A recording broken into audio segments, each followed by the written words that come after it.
Je, itakuwa ni haki kwa mwanabondia Hassan Mwakinyo kuweza kufunguliwa mashtaka na kwenda rumande kwa masuala ya Tundu Lissu?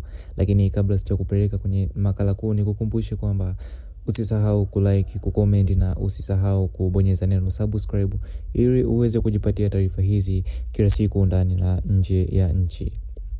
Naam, kabla ya kwenda kwenye makala kuu, nikukumbushe kwamba jana ilikuwa siku ya Boxing Day ambapo kulikuwa na pambano kati ya mwanabondia bingwa wa Tanzania Hassan Mwakinyo ambaye alikuwa akikipiga dhidi ya Stanley Eribu ambaye alikuwa ni mwanabondia kutoka Nigeria, na mechi iliisha katika raundi ya pili ambapo Hassan Mwakinyo aliweza kuibuka bingwa katika pambano hilo.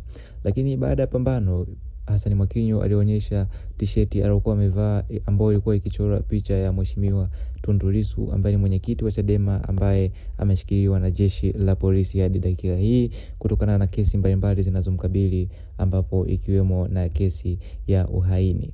Lakini ikumbuke tu kwamba hadi sasa serikali ya Dr. Samia Suluhu Hassan imekuwa ikipingwa vikali na wananchi wametaka Tundu Lissu aweze kuachiliwa huru, kwani wanadai mashtaka yaliyofunguliwa sio ya kweli. Sasa picha iliyojitokeza ni kwamba Hassan Mwakinyo ameonekana akiipinga pia serikali ya Rais Samia Suluhu Hassan na badala yake kuweza kumsapoti Mheshimiwa Tundu Lissu, hali ya kuwa baada ya pambano alionyesha nguo ya Tundu Lissu akihitaji aachiliwe huru. Lakini sasa maswali mabaki mengi kwamba tume ya Rais Samia inayochunguza maandamano yaliyotokea 29 Oktoba 2025 na uharibifu mkubwa uliofanyika, je, itakuwa ni swala la busara kuweza kumvalia njuga Hassan Mwakinyo na kumuingiza katika masuala hayo kwa kudai kwamba amekuwa kichochezi cha maandamano mengine ambayo huenda yakatokea muda wowote?